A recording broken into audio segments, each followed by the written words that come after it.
Voilà, mes amis, avant de commencer le cours à la mémoire de monsieur et de madame Cain, je n'ai pas une très bonne nouvelle à vous annoncer.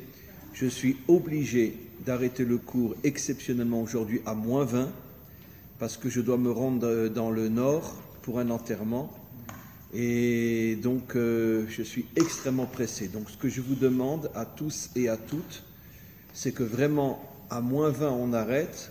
Et il faut vraiment sortir le plus vite possible, de manière à ce que je ne loupe pas l'enterrement auquel je suis malheureusement invité. Je suis obligé d'y aller. C'est à Mahalot, c'est très loin. Donc il faut que je fasse très vite. Bon, c'est pas grave. Aujourd'hui, le cours ne sera que de 40 minutes. Et après, on reprend normalement. Il y aura bien sûr cours la semaine prochaine. Et puis après, on reprendra cours entre Rosh Hashanah et Kippour. Voilà, comme vous le savez, on approche de Rosh Hashanah et il y a une question que nos maîtres demandent en ce qui concerne Rosh Hashanah. Comme vous le savez d'ailleurs, Rosh Hashanah normalement aurait dû être le premier jour de la création. Or, ce n'est pas le premier jour de la création. Rosh Hashanah, le premier jour de la nouvelle année, c'est en vérité le 6e jour de la création, le jour où sont nés Adam et Ève. Et évidemment, beaucoup de nos maîtres posent la question, pourquoi on n'a pas commencé Rosh Hashanah le premier jour de la création? Pourquoi le 6e jour? Et une autre question que nos maîtres demandent, un peu plus compliquée, c'est que finalement, selon les codes bibliques, je ne vais pas maintenant décoder bien sûr, mais selon les codes bibliques, on sait que le jour où Adam et Ève ont été créés, c'est ce jour-là où ils ont fauté. Et en fautant, ils ont fait tomber l'humanité tout entière, jusqu'à la délivrance finale. Puisque comme on le sait, comme je l'ai souvent déjà expliqué, la racine de la faute, Dieu dit à Adam et Ève, ne mangez pas de cet arbre-là, sinon vous allez mourir.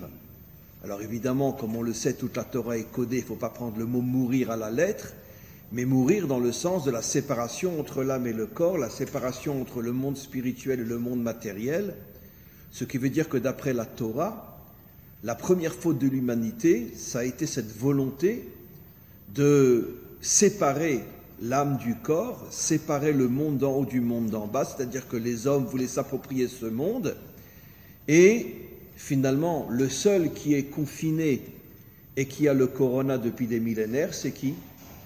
C'est le bon Dieu. Il est confiné depuis des millénaires, puisqu'il est ou dans une église, ou dans une synagogue, et il n'a pas le droit de sortir. Donc, il est confiné là-bas, c'est-à-dire que on a dit à Dieu, écoute, tu restes dans ta synagogue, tu nous fiches la paix, mais laisse-nous le monde. C'est dans un langage moderne ce qu'a été finalement la première faute de l'humanité. Et cette séparation entre le monde d'en haut et le monde d'en bas, qui est la mort, c'est-à-dire donc l'âme à sa propre place, à la synagogue, le corps à sa place dans le monde matériel, et cette séparation entre l'âme et le corps a amené toutes les autres fautes, la débauche, l'idolâtrie, le meurtre, etc. Et d'ailleurs, comme on le sait, quelle a été la première faute réelle commise tout de suite après la faute de Adam? Le meurtre de Havel. Caïn a tué Havel. Et donc c'est comme ça qu'après que Caïn ait tué Havel, après le monde est tombé dans la débauche et l'idolâtrie, le déluge, comme on le voit dans la Torah. Ce qui veut dire que toutes les fautes de l'humanité, qui durent jusqu'à aujourd'hui, plus que jamais, puisque aujourd'hui la différence entre il y a 100 ans, 200 ans ou 300 ans, c'est que même si le monde fautait autant qu'aujourd'hui, les fautes n'étaient pas légalisées, d'accord ? Mais aujourd'hui, toutes les fautes deviennent légales, c'est-à-dire que... Bon, oui. Et surtout Nimrod qui a créé un monde sans Dieu. Oui, c'était le premier vraiment on pourrait dire, à faire exploser dans la réalité la faute de Adam, la séparation entre le monde d'en haut et le monde d'en bas. D'ailleurs, pour confirmer ce que notre ami dit, c'est ce que dit Rachi, cette tour de Babel était dans le but de dire à Dieu, reste en haut et fous-nous la paix. D'accord ? Ou va à l'église et fous-nous la paix. Va à la synagogue et fous-nous la paix. Donc ça, c'était finalement, Nimrod a été le premier à concrétiser véritablement cette faute.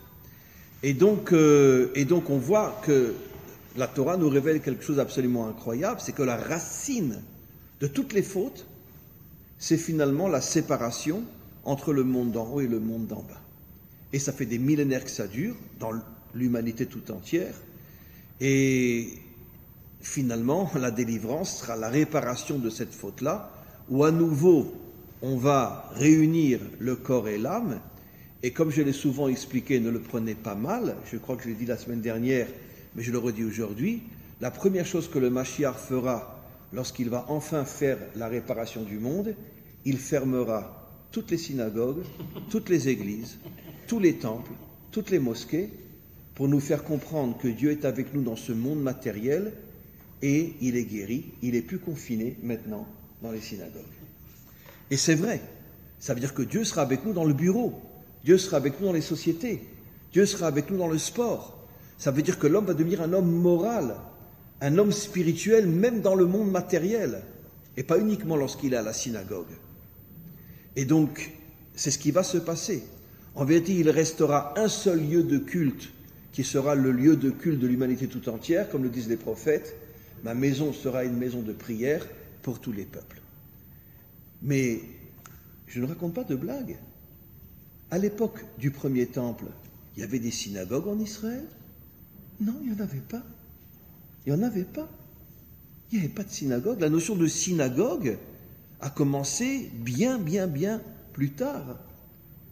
Pour remplacer le temple. Pour remplacer le temple, essentiellement. Après la destruction du deuxième temple, a commencé la synagogue. Mais c'était inconcevable pour un juif d'aller prier dans une synagogue. Pourquoi? Parce que le juif était au travail, et puis arrivait Mincha, il rassemblait 10 personnes et il priait dans le bureau. D'ailleurs, aujourd'hui aussi en Israël, et pas seulement en Israël, il y a énormément de sociétés où il y a un lieu de prière dans la société elle-même, à Tel Aviv, même à Tel Aviv, il y en a énormément. Quand arrive l'heure de la prière, tout le monde se rassemble et on prie. Ce n'est pas une synagogue, c'est un lieu où on prie. Et j'en ai vu des dizaines de sociétés comme ça, et même en France, j'en avais vu aussi à l'époque, avant le corona, où je faisais des séminaires en France, j'en avais vu en France aussi. Il y en a beaucoup aussi. À Paris, j'en avais vu beaucoup, des lieux où les Juifs se rassemblent et ils prient dans un endroit, dans une salle qui n'a rien à voir avec une synagogue. Et c'est ce qui se passe au moment de la délivrance, parce que l'homme va enfin comprendre que Dieu n'est pas dans le ciel, Dieu est sur terre. Mais revenons maintenant à la question que j'ai demandée. Puisque la racine de toutes les fautes, dont les plus graves, le meurtre, l'idolâtrie, la débauche, etc., a commencé avec cette séparation entre le corps et l'âme, qui est la faute de Adam, alors nos maîtres posent une question terrible. Pourquoi le premier jour de l'année, c'est quand même le jour où Adam a fauté? Donc c'est pas un bon jour. Et on en fait le premier jour de l'année. Si déjà on aurait dû, ça confirme la première question que j'ai demandée, on aurait dû décréter que le premier jour soit le premier jour de l'année. Certains maîtres disent on aurait dû dire le 4e jour, le premier jour de l'année. Pourquoi? Parce que le 4e jour, c'est le jour où sont créés le soleil et la lune, qui font fonctionner le temps. Donc, l'année. Mais pourquoi le jour où finalement Adam a fauté? Pourquoi commencer l'année avec un jour qui finalement est redoutable, qui a fait chuter l'humanité tout entière? Et donc cette question n'est pas simple, parce que finalement, si je ne vous l'avais pas dit, je crois que la grande majorité d'entre vous, on oublie, on ne se rend même pas compte que Rosh Hashanah, on sonne du chauffard et machin et trucs et bidules, mais finalement c'est un jour terrible. C'est le jour où toute l'humanité a commencé à tomber jusqu'à la délivrance finale, à cause de la faute qui a eu lieu justement à Rosh Hashanah. Alors pourquoi c'est le premier jour de l'année? Alors avant d'expliquer plus profondément, je voudrais juste revenir sur une explication extraordinaire que donne le Hari Akadosh sur ce fameux arbre de la connaissance du bien et du mal. Il explique qu'en vérité, ce sont des codes, ne prenez pas ça à la lettre, bien sûr, mais même au niveau du décodage, c'est facile à comprendre. Il explique qu'en vérité, à l'extérieur, l'écorce du fruit, c'était le mal. Mais le fruit lui-même, c'était le bien.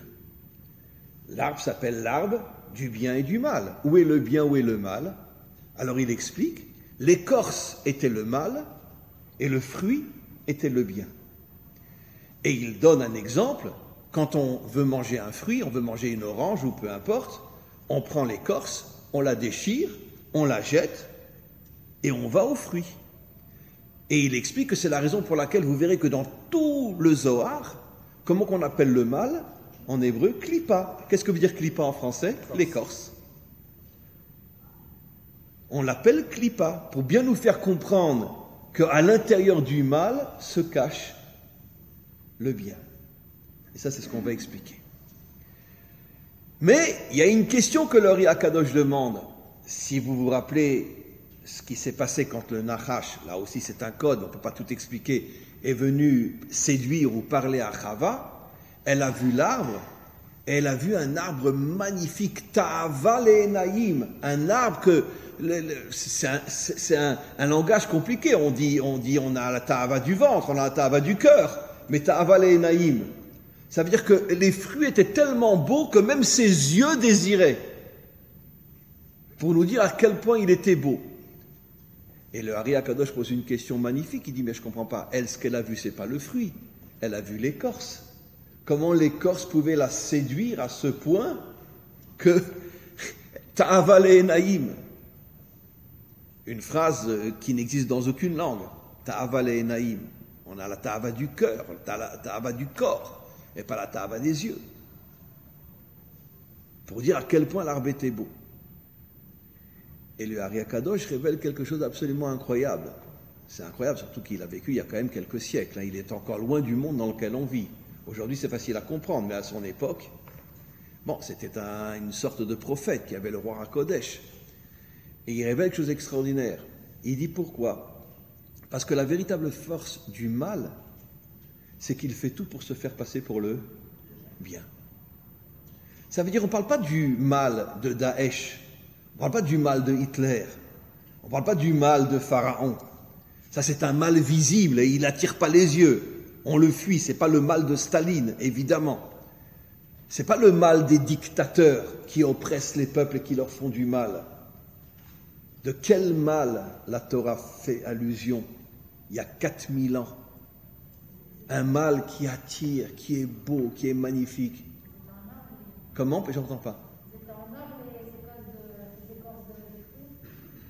Non, un mal qui donne l'apparence qu'il est encore plus beau que le fruit lui-même. Alors, on appelle ça comment aujourd'hui dans le monde moderne? La démocratie. Pourquoi la démocratie? Vous n'êtes pas obligé d'être d'accord avec moi, vous pouvez me lapider si vous voulez, c'est pas un problème. Et pourquoi la démocratie? Parce que la démocratie, qu'est-ce qu'elle fait? Elle fait tout pour t'empêcher de te révolter. Vous savez qui c'est qui a inventé la démocratie? Je l'ai déjà dit 1000 fois dans mes cours. Non, c'était l'empereur romain. Un empereur romain, c'est vrai que ça a commencé avec elle, vous avez raison. Mais dans l'idée de la démocratie, de donner au peuple ce qu'il veut pour qu'il nous foute la paix, c'était un empereur romain qui, en pleine conquête de l'Empire romain un peu partout, a commencé à construire les cirques, gladiateurs, machin, etc. Il a été, je ne me rappelle plus son nom, mais cherchez dans Google, vous verrez, le premier qui a créé les cirques. Il a été convoqué par le Sénat, et le Sénat lui a dit, mais en fait, t'es complètement fou, tu dépenses des millions pour des cirques, alors qu'on est en pleine conquête du monde entier.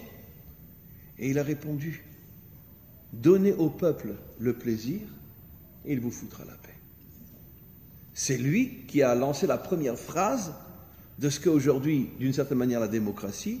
Le frigidaire est plein, ma femme a une voiture, j'ai une voiture, on a des vacances, on a le restaurant, on a le cinéma, on a tout ce qu'on veut, on est tranquille. Et on ne se pose plus de questions. Voilà.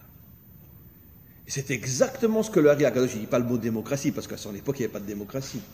Mais il dit le vrai mal se présente comme étant celui qui veut faire du bien à tout le monde, mais en vérité, c'est uniquement dans le but d'endormir les gens, de manière à ce que ceux qui dominent le monde, le pouvoir financier, le pouvoir politique, etc., puissent faire ce qu'ils veulent sans que personne ne les dérange. Voilà.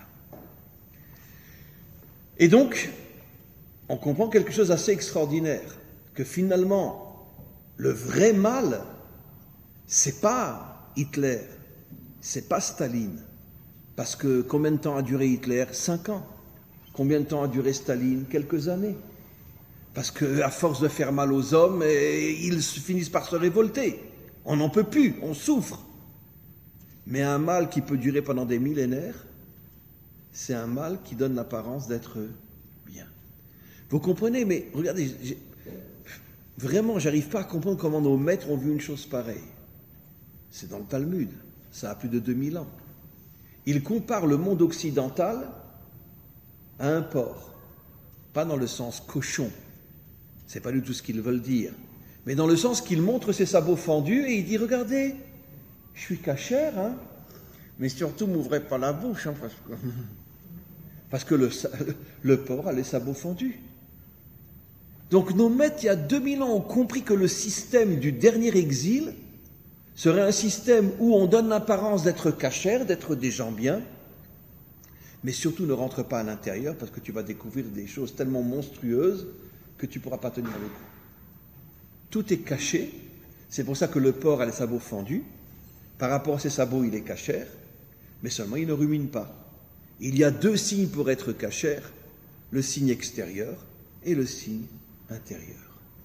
Ce que nos maîtres nous disent, il faut que tes actions soient comme ton cœur et que ton cœur soit comme tes actions. Le premier qui trouve un homme comme ça sur terre, il a gagné. C'est très difficile. Maintenant, on continue encore un petit peu. Et après, je vais expliquer quelque chose de très très fort. Tout de suite après Rosh Hashanah, c'est Yom Kippour. Non, ils sont en train de faire quelque chose là-haut. Tout de suite après Rosh Hashanah, c'est Yom Kippour. Yom Kippour, c'est la réparation de quelle faute? La faute du veau d'or. Très bien. Le premier Yom Kippour, après que Moshe ait prié pour la réparation de la faute du veau d'or, on a eu Yom Kippour. Mais c'est marrant, c'est juste après Rosh Hashanah, Rosh Hashanah, c'est la faute de Adam. Mais pourquoi? Nos maîtres disent explicitement dans le Talmud que la faute du veau d'or par rapport à Israël correspond à la faute de Adam par rapport à l'humanité tout entière. Comme j'ai souvent expliqué, c'est entre autres une de mes références, quand je dis que Israël est le microcosme de l'humanité tout entière, la faute du veau d'or pour Israël est le microcosme de la faute de Adam au niveau de l'humanité tout entière. Ce qui veut dire qu'en vérité, Kippour n'est pas seulement la réparation de la faute du veau d'or, Kippour est aussi la réparation de la faute de Adam. Et Kippour et la faute du veau d'or, c'est ça? Oui, bien sûr. Oui. C'est 2000 €. C'est...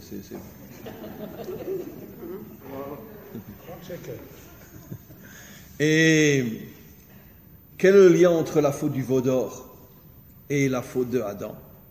Nos maîtres disent, parce que la faute du veau d'or, je vais l'expliquer 1000 fois, c'est la répétition à l'intérieur du peuple juif de la faute de Adam, la séparation entre le monde d'en haut et le monde d'en bas. Pourquoi? C'est quoi le veau d'or? J'ai expliqué 1000 fois. Si aujourd'hui on demandait à quelqu'un de faire un petit dessin pour représenter la racine de l'économie mondiale, qu'est-ce qu'il déciderait aujourd'hui? Un ordinateur. Très bien. Ah oui, l'ordinateur, c'est la source de toute l'économie mondiale aujourd'hui. Il n'y a pas une société sans ordinateur. Tu ne peux pas travailler sans ordinateur aujourd'hui. À l'époque, il y a 4000 ans, c'est quoi la source de l'économie mondiale? La vache, le taureau, le veau, l'agriculture. Et donc, qu'est-ce qu'ils ont voulu faire, le Erev Rav?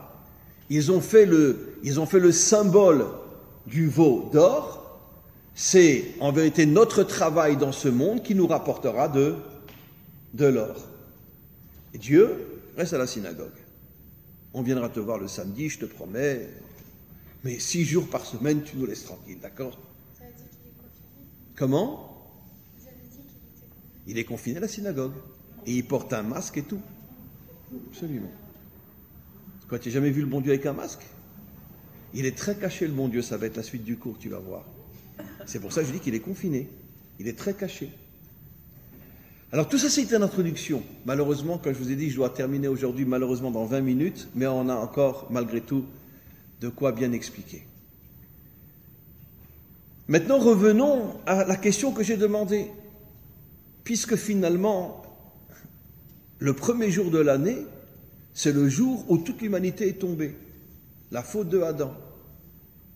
Pourquoi c'est le premier jour de l'année, qui est quand même un grand jour de fête? C'est absolument incroyable. Un jour de fête, un jour catastrophique. Pourquoi? Nos maîtres rapportent que lorsque Dieu a voulu créer Adam, lorsque Hachem a voulu créer Adam, il a rassemblé des anges. Alors, ce sont des codes, des métaphores, il n'y a rien de sérieux, comme on le sait. Tout le langage de la Torah écrite et de la Torah orale, ce sont que des codes. Je vais décoder dans quelques instants. Pour l'instant, je rapporte le Midrash tel qu'il est écrit.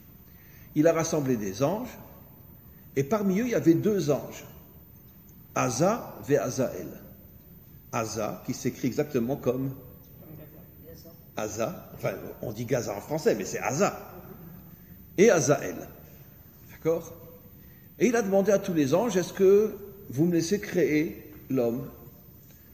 Tout le monde a dit, écoute, Dieu, nous, on va aller contre toi, c'est toi Dieu, c'est toi qui décides.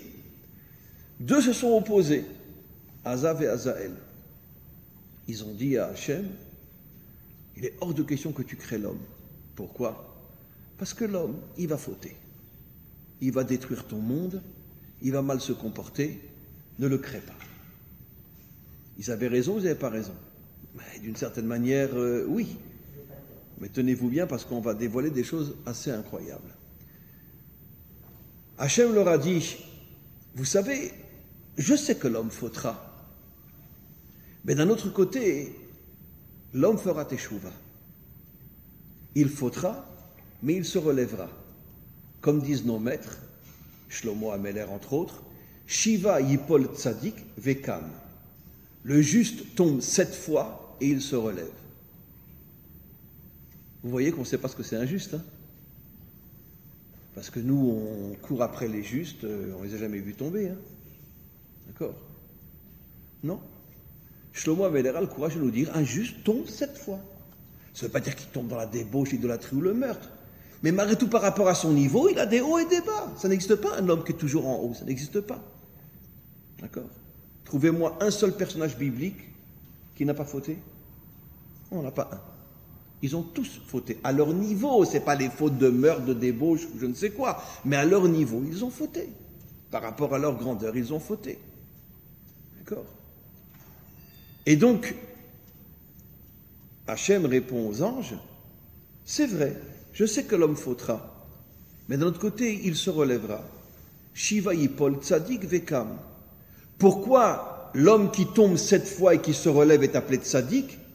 Un tzadik, c'est pas celui qui tombe pas, c'est celui qui se relève, celui qui fait teshuva. Ça, c'est le vrai juste.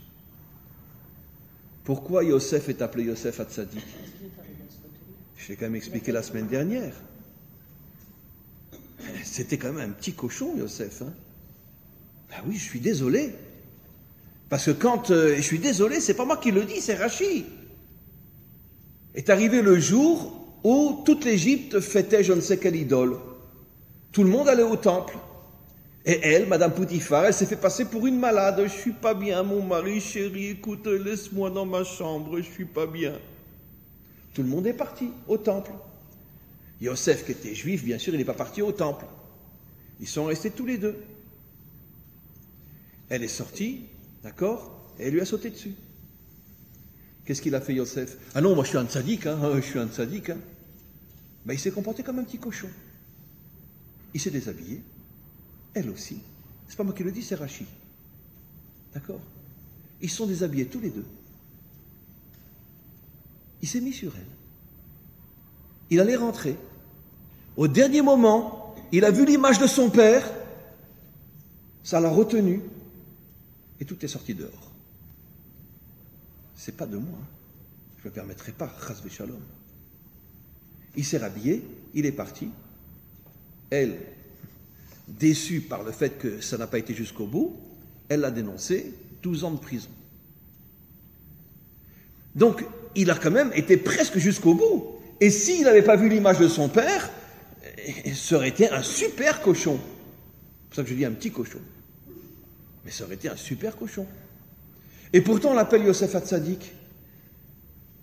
Parce que nos maîtres nous disent, Parce que depuis cette faute, jusqu'à la fin de sa vie, il a fait teshuva. Et dans ce domaine-là particulièrement, et je l'ai déjà rapporté, vous le savez, je m'excuse de me répéter, Yosef était beau comme plus beau que le soleil, il faisait honte au soleil, nos maîtres disent, c'est pas de moi. Le soleil avait honte quand il y avait le visage de Yosef qui résonnait.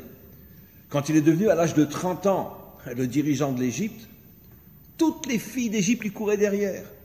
Elles lui jetaient de l'argent, lui disaient viens chez moi, viens chez moi. Il n'est jamais tombé. Il a réparé cette faute. Ça veut dire que pendant 80 ans, plus encore, parce que déjà 12 ans en prison, mais disons que pendant 80 années, il a travaillé sur ce qu'il avait failli faire comme faute. Il est plus jamais tombé.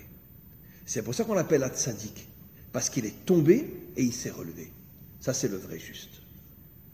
Donc Dieu dit aux anges, je sais que Adam va fauter, mais il se relèvera. Puisque le mot Adam, c'est quoi? Aleph Adam, Dalet David, même Mashiach. Ça veut dire que Adam s'est réincarné dans David, David se réincarne dans le Mashiach, finalement le Mashiach va réparer la faute de Adam. Donc il fera teshuva Adam, et à travers lui, toute l'humanité fera teshuva. Donc je m'en fous qu'il faute. Le Ikar, c'est qu'il se relève. Et Hachem dit aux anges, mais vous, si je vous descends en bas, vous relèverez jamais. Il les fait tomber en bas, et c'est eux qui sont à l'initiative de la débauche qui a amené le déluge. C'est marqué explicitement dans la Torah. Ils ont vu Bnot à Adam, ils ont vu les filles de Adam, et ils se sont débauchés avec elles, ils ont fait chuter l'humanité toute entière, et ils n'ont jamais fait teshuva. Certains de nos maîtres disent une chose absolument terrible, dont on a déjà parlé, mais dans le langage d'aujourd'hui on peut comprendre. Comment se fait-il que des anges, même déchus, alors très bien, ils ont fauté eux aussi, mais pourquoi ils ne se sont pas relevés? Ce sont quand même des anges. D'accord? Et là, vous comprenez pourquoi j'ai toujours quelle est la plus grande insulte qu'on puisse faire à un homme. Oh, t'es un ange. C'est la plus grande insulte qu'on peut lui faire. Pourquoi? Parce qu'un ange, non. Un ange, il est ou tout en haut, ou tout en bas. Mais il ne peut pas avoir l'équilibre. Et pourquoi? Ben, c'est facile à comprendre. Quand tu es trop spirituel, quand tu es complètement déconnecté de ce monde, et que d'un coup, tu descends dans ce monde, ben, tu craques complètement. D'accord?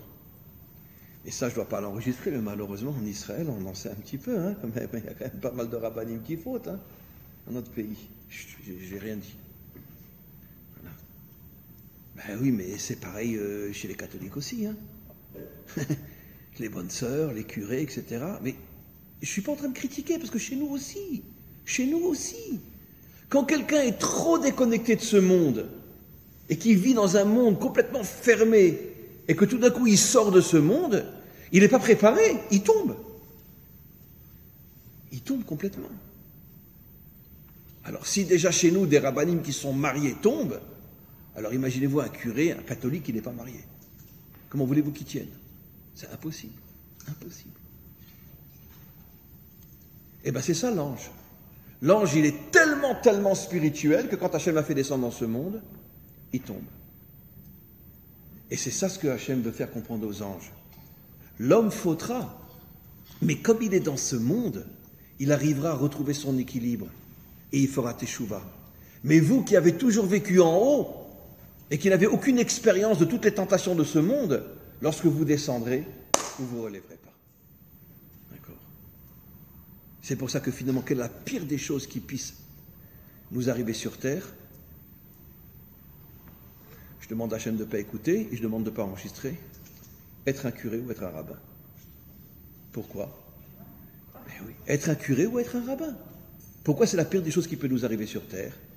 Parce que si je ne vis pas en relation avec ce monde, si je n'ai pas la force de surmonter les épreuves de ce monde, si je suis constamment confiné à l'intérieur de ma synagogue, de ma yeshiva ou de mon monastère, si un jour je dois sortir et que je vais voir ce que je vais voir, je ne pourrai pas tenir et je vais tomber complètement. Mais je vais vous donner un exemple très simple. Pourquoi justement l'adolescence est la période où aujourd'hui les jeunes fautent le plus? Parce que jusqu'à l'âge de 11, 12, 13 ans, ils sont constamment à la maison avec papa et maman. Et quand ils commencent à sortir à 13, 14 ans et qu'ils voient les filles et les beaux garçons, ben ils tombent tous. Parce qu'ils n'ont pas d'expérience. Ils n'ont pas connu cette chose-là. Ils étaient constamment à la maison, télévision, papa, maman, etc. Et puis ils commencent à sortir. Ils voient une fille. Ils tombent. Pourquoi? Parce qu'ils ne se sont pas préparés à pouvoir être forts face à ces épreuves. Et c'est pour ça qu'ils tombent. Et bien c'est exactement ce qui arrive aux anges. Alors maintenant, je vais aller un petit peu plus loin. Il nous reste 10 minutes et je vais expliquer. Revenons à David. J'ai déjà expliqué ces choses-là 10 fois, mais dans le cadre du cours d'aujourd'hui, chaque notion, même déjà dite, elle prend, on pourrait dire, un éclairage différent. David est appelé Chai Vekayam, le modèle fondamental, pas seulement des Juifs, de l'humanité tout entière. Comme on le sait, quel est le livre le plus traduit dans toutes les langues? C'est les psaumes. C'est vraiment la référence mondiale, David. Pourquoi? Parce que c'est le premier qui a commencé à réparer la faute de Adam, réunir le ciel et la terre, le monde spirituel et le monde matériel. C'est un guerrier féroce, mais en même temps un homme d'un niveau spirituel qu'on ne peut même pas imaginer. Il est appelé Chai Vekayam, c'est le modèle fondamental d'Israël. D'où il vient, David? Il vaut mieux pas le dire. Hein? Mais d'abord d'un inceste entre Lot et sa grande fille. D'accord? Naît le peuple de Moab. Enfin, l'enfant s'appelle Moab, qui va fonder le peuple de Moab. Le pire ennemi d'Israël pendant toute l'époque biblique, les Philistins et Moab. Les deux peuples qui n'ont jamais cessé d'attaquer Israël. Entre autres, l'un des rois de Moab, Balak, a amené Bilam pour maudire Israël, maudire dans le sens de le détruire. Un peuple tellement répugnant à notre égard que la Torah interdit la conversion des hommes de Moab. Plus encore, je l'ai déjà dit, mais je le répète, au moment de la destruction du premier temple, l'armée babylonienne avait pris plein de mercenaires parce que Nabuchodonosor savait que tout le monde détestait les Juifs. Et donc, entre autres, il y avait des mercenaires moabites. Ils rentrent dans Jérusalem, d'accord? Qu'est-ce que font tous les soldats babyloniens et tous les mercenaires? Ils vont voir les belles filles. Ils les violent toutes. Qu'est-ce que fait Moab? Non, ça ne nous intéresse pas, ça. Nous, on a un problème plus fort encore. Ils rentrent dans le Kodesh HaKodashim, ils prennent la Torah et ils la baladent partout dans Jérusalem en crachant dessus, en faisant pipi dessus, pour la souiller. Nos maîtres posent une question, c'est dans le Talmud, mais je ne comprends pas, ils ne pouvaient pas s'amuser 5 minutes aussi, eux? Non. Ils avaient une telle haine d'Israël qu'ils ont préféré être mévater sur un plaisir que tout soldat fait quand il rentre dans un endroit, il viole toutes les filles. Ils ont préféré aller prendre la Torah et l'humilier aux yeux de tout le monde. Tellement ils avaient une haine. Quelle est la plus grande femme de toute l'histoire juive qui est sortie de Moab? Ruth, qui est appelée Emma Malchut, la matrice de la royauté d'Israël, la mère du Mashiach, la mère de David, mère dans le sens, la source du Mashiach. Et elle était la fille du roi de Églon, c'est-à-dire le roi de Moab qui était tout le temps en guerre contre Israël. Elle était milliardaire, elle était reine, elle devait épouser un roi. Elle s'est convertie, elle a rejoint Naomi, et en Israël, elle n'avait pas de quoi manger, elle a été obligée d'aller glaner dans les champs. Ramasser les épis qui tombaient pour pouvoir avoir de quoi manger. Une reine. Et elle a donné naissance à David et au Mashiach. Du côté des hommes, on l'a déjà dit 1000 fois, comment est née la lignée fondatrice de David et Mashiach? Yehuda a vu une prostituée, il est parti avec elle. Il ne savait pas que c'était sa belle-fille. Il l'a vue, Tamar, en tant que prostituée. Il est parti avec elle. Et David lui-même, jusqu'à ce que Shmuel vienne le nommer futur roi d'Israël, qu'est-ce que son père et ses frères pensaient de lui? Que c'était un bâtard, un mamzer. L'histoire, vous la connaissez, on l'a déjà raconté 1000 fois. Parce qu'en vérité, son père s'était séparé de sa femme, pas divorcé mais séparé. Un jour, il n'en pouvait plus, il a appelé sa servante. Tu viens chez moi ce soir. Mais elle n'osait pas. Elle était trouvée sa femme, elle lui dit, tu te rends compte ce que ton mari m'a demandé? Ils n'étaient pas divorcés, séparés simplement. Elle est venue à sa place. 3 mois après, elle est enceinte. Mais pour ne pas faire honte à son mari, elle lui a pas dit, c'est moi qui est venu, pas ta servante. Et lui, il a pensé que l'enfant, c'était un mamzer, puisqu'ils n'étaient pas divorcés. Jusqu'à ce que vienne Shmuel, le nomme comme roi, et là, tout d'un coup, Yishai se rend compte, oh, mais s'il est roi d'Israël, donc forcément, il n'est pas mamzer. Et là, sa femme, elle vient et lui dit, je vais te raconter toute l'histoire. Je suis venu à la place de ta servante. Il a presque eu une crise cardiaque. Parce qu'il a compris qu'elle savait. Et pourtant, Yishai, c'était un sacré bonhomme. Hein. Mais bon, c'était un homme quand même. Un vrai. Et donc, du côté des femmes, David vient d'un inceste, vient d'un peuple d'une cruauté inimaginable. Du côté des hommes, il vient d'une relation entre un homme et une prostituée. Et de là sortent des lumières inimaginables. Ruth, David, Mashiach. Mais comment c'est possible? Comment c'est possible qu'une telle lumière se cache dans une telle obscurité? Et je vous l'ai déjà dit des milliers de fois. Herzl nous a ramenés sur notre terre. Je ne critique pas qu'à Dieu ne plaise, et vous savez, je ne critique pas. Mais enfin, tous ses fils se sont quand même convertis au catholicisme. Hein. C'est incroyable. Un homme qui nous ramène en Israël et tous ses fils deviennent catholiques. Mais comment c'est possible? Et lui, il était pratiquant, il mangeait kasher, il faisait Shabbat. Pas du tout. Pourquoi Hachem le choisit lui? Il aurait pu me choisir moi, j'ai une kippa, une barbe, je ne sais pas moi. Et pourquoi lui? C'est pas possible. Pourquoi? Pourquoi? Et malheureusement, l'exemple le plus pénible, le plus douloureux, et ne me comprenez pas mal, Hitler veut nous exterminer. Très bien. En 1945, on ouvre les portes de Auschwitz. En 1948, on renaît sur notre terre. Ça veut dire qu'en vérité, Hachem a préparé la renaissance d'Israël sur sa terre à travers la Shoah. Ben oui. C'est pas 50 ans après, c'est pas 200 ans après, c'est 3 ans après. Donc, même si on comprend rien, on ne peut pas nier que la Shoah a préparé le retour d'Israël sur sa terre. Donc, qu'est-ce qu'on voit de tous ces exemples-là? Qu'un bien incroyable se cache à l'intérieur du mal. Et bien maintenant, vous comprenez pourquoi Rosh Hashanah, c'est aussi le jour de la faute. Vous comprenez maintenant pourquoi le Harizal dit que l'écorce extérieure du fruit, c'était le mal, et l'intérieur, c'était le bien. Eh bien, c'est ce qu'on appelle le Oraganouz, la lumière cachée. Où se trouve la lumière de la délivrance? Elle se trouve où? Justement, dans l'obscurité la plus terrible, c'est là que se trouve. J'ai déjà donné un exemple, mais c'est une authenticité absolue. D'accord? Quel a été le premier Herzl de l'histoire qui nous a ramenés sur notre terre?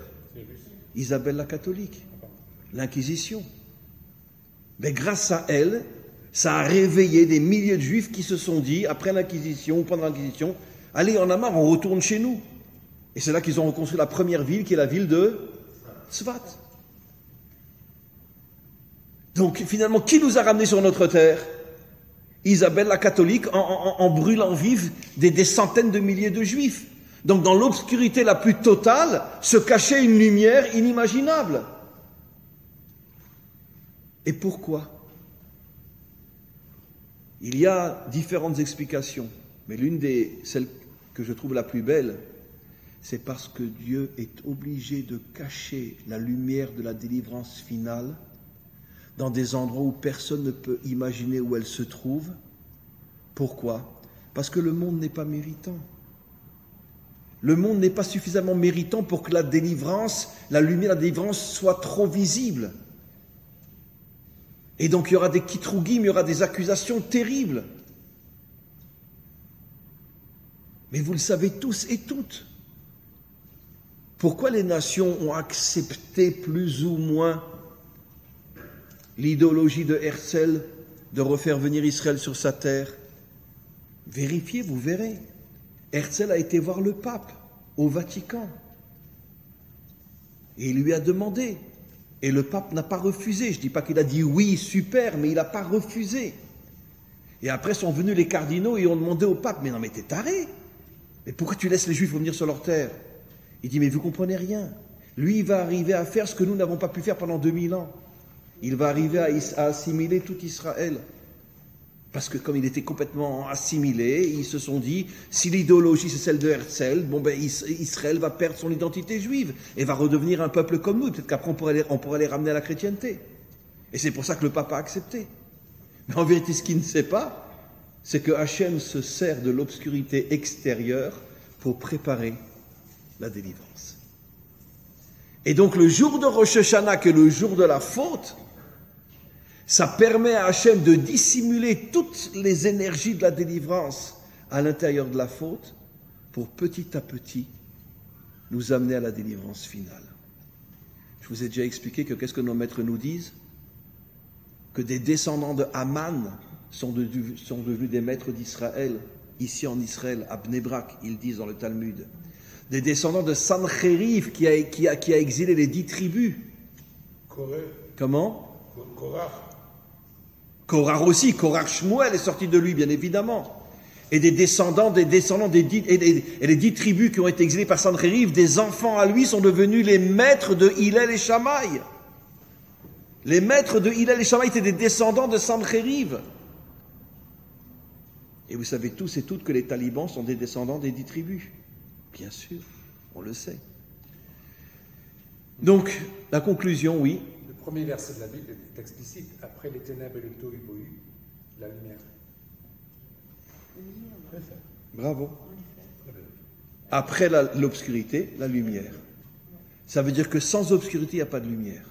Je conclue juste en une phrase. On doit comprendre, mes amis, que juste aussi avant la délivrance, le monde va être extrêmement chamboulé. Les prophètes le disent, nos maîtres le disent, il y aura Hachem Yazor. Mais on doit savoir que plus le monde, dans son aspect extérieur, se présente comme quelque chose de difficile à accepter, plus c'est la preuve que la lumière de la délivrance se cache dans cette obscurité, parce que Dieu n'a pas d'autre moyen que de cacher la force de la délivrance dans l'obscurité, de manière à ce que personne ne puisse s'opposer à elle, parce que personne ne puisse imaginer qu'elle se trouve là-bas. Et c'est comme ça que petit à petit, au dernier moment, elle va surgir, et ce sera la délivrance finale. Voilà. Oui? Par rapport à la situation dans laquelle on est, par rapport à tout l'enseignement de la Torah de ce qu'on apprend. C'est-à-dire que là, on va tomber dans une période, ça va être très chamboulé, ça va être très difficile, on va se retrouver. Il va falloir avoir une émouna inimaginable. Se renforcer, ne pas tomber dans les travers de la peur. Absolument. C'est ça la véritable émouna. J'ai fait d'Afka hier un cours en hébreu où j'explique que la véritable émouna, c'est pas je crois en Dieu. La véritable émouna, je n'ai pas peur du mal. Parce que je sais que derrière le mal, la lumière de la délivrance se cache. Et j'ai pas peur du mal. Je ne dis pas que le mal ne fait pas mal, mais il ne m'impressionne pas. Ça, c'est la véritable émouna. Voilà, je suis désolé, mes amis, je dois filer à toute vitesse parce que, comme je vous l'ai dit, je dois partir dans le nord. Juste une petite seconde.